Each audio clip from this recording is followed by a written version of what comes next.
অভিষেক বন্দ্যোপাধ্যায়ের নাম করে তোলাবাজি আর তার জেরে থানায় তলব করা হলো। কাকে তলব করা হয়েছে? বিজেপি বিধায়ককে থানায় তলব। কোচবিহার দক্ষিণের বিজেপি বিধায়ক নিখিল রঞ্জন দেকে এবার শেক্সপিয়ার সরণি থানায় তলব করা হয়েছে। প্রতিনিধি সার্নিক এই মুহূর্তে আমাদের সঙ্গে রয়েছেন। সার্নিক, এই ঘটনার সঙ্গে কিভাবে জড়িত বিজেপি বিধায়ক? দেখো, এমএলএ হোস্টেলে যদি কাউকে রুম বুক করতে হয় সেক্ষেত্রে কিন্তু সরাসরি যে কেউ সেই রুম বুক করতে পারে না, তার জন্য যে কোনো বিধায়কের রেফারেন্স প্রয়োজন হয়। আর এই জায়গাতেই যে এমএলএ হোস্টেল থেকে যে 3 জন অভিযুক্তকে গ্রেফতার করা হয়েছিল সেই ঘটনাতে পুলিশের নজর ছিল নিখিল রঞ্জন দের দিকে, তার কারণ তার রেফারেন্সেই বুক করা রুম থেকেই গ্রেফতার করা হয়েছিল 3 অভিযুক্তকে। এবং এই ঘটনাতে ইতিমধ্যেই তার বয়ান রেকর্ড করতে চেয়ে শেক্সপিয়ার সরণি থানার তরফে গতকাল রাতে ইমেল করে কোচবিহার দক্ষিণের বিজেপি বিধায়ক নিখিল রঞ্জন দেকে একটি ইমেল পাঠানো হয়েছে এবং সেই ইমেলে তার বয়ান রেকর্ড করতে চেয়েছে কলকাতা পুলিশ। এমএলএ হোস্টেলে তার রেফারেন্সে যে রুমটা বুক করা হয়েছিল সেখানে শেখ ইমরান বলে একজনের নামে এই রুম বুক করা হয়েছিল। সেখানে যে লেটার ইস্যু করা হয়েছিল তাতে অভিযুক্ত জুনেদুল হক চৌধুরী তার নাম, তার ফোন নম্বর সেখানে ব্যবহার করা হয়েছিল, এমনটাই কিন্তু পুলিশ সূত্রে খবর। এবং কে এই শেখ ইমরান এবং তার সঙ্গেও বা জুনেদুল হক চৌধুরী যে অভিযুক্ত তার কি সম্পর্ক, এই সমস্ত বিষয়ে স্পষ্ট ধারণা পেতেই বিজেপি বিধায়ককে জিজ্ঞাসাবাদের প্রয়োজন রয়েছে বলে মনে করছে শেক্সপিয়ার সরণি থানা। এবং সেই জায়গা থেকেই তার বয়ানটা গুরুত্বপূর্ণ বলে আপাতত পুলিশ মনে করছে। বেশ, অভিষেক বন্দ্যোপাধ্যায় নাম করে তোলাবাজির অভিযোগ। পূর্ব বর্ধমানের 2 পুরপ্রধানকে ফোন। এমএলএ হোস্টেল থেকে গ্রেফতার 3। হোস্টেলে বিজেপি বিধায়কের ঘর থেকে তাদের গ্রেফতার করেছে শেক্সপিয়ার সরণি থানার পুলিশ। আর এই নিয়েই তৃণমূলের বিরুদ্ধে চড়া সুর বিজেপি বিধায়কের। তাঁর দাবি তদন্ত হোক।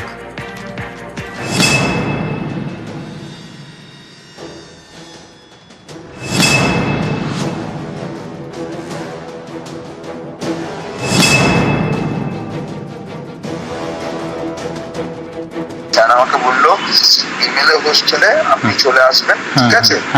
এমএলএ হোস্টেলে আপনার সাথে কথা হয়ে যাবে কালকে, আমার টাকা আপনি দেবেন, ঠিক আছে? হলো এতটা কত নিয়ে যেতে হবে আমাকে যদি বলেন সেটা সুবিধা হয় আমার পক্ষে। স্যার আমাকে বলেছে পুরো বোর্ডটা আপনার করে দেবেন, মোটামুটি 20 লাখ। হ্যাঁ, 20 লাখ। অভিযোগ, অভিষেক বন্দ্যোপাধ্যায়ের নাম করে এভাবে তোলা চাওয়া হয়েছে, তাতে গ্রেফতার 3। ধৃতদের এমএলএ হোস্টেল থেকে গ্রেফতার করেছে শেক্সপিয়ার সরণি থানার পুলিশ। তদন্তকারীদের দাবি ঘটনার সূত্রপাত এ মাসের শুরুতে।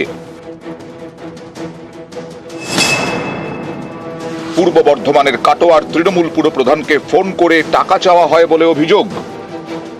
ভাইস চেয়ারম্যানের নামটা নিয়ে আসবেন, নামটা কাটমাটা চেঞ্জ করবেন নাকি সভাপতি?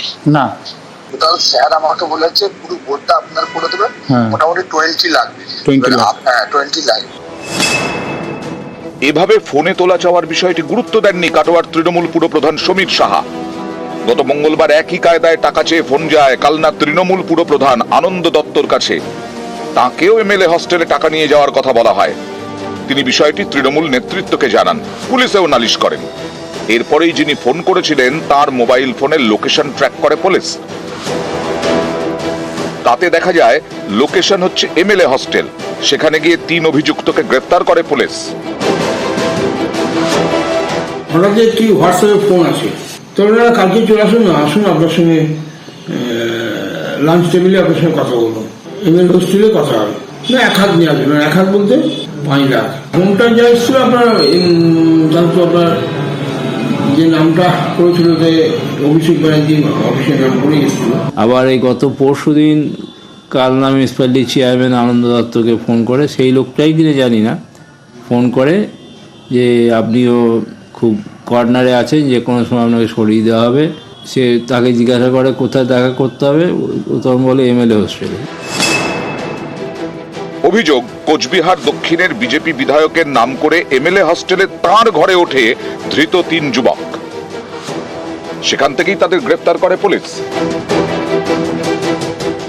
এর পেছনে ওই এমএলএ হোস্টেলেরই যারা স্টাফ আছে তারা জড়িত আছে, নচেত আমার চিঠি ছাড়া কি করে এমএলএ হোস্টেলে ঘর বুক হলো?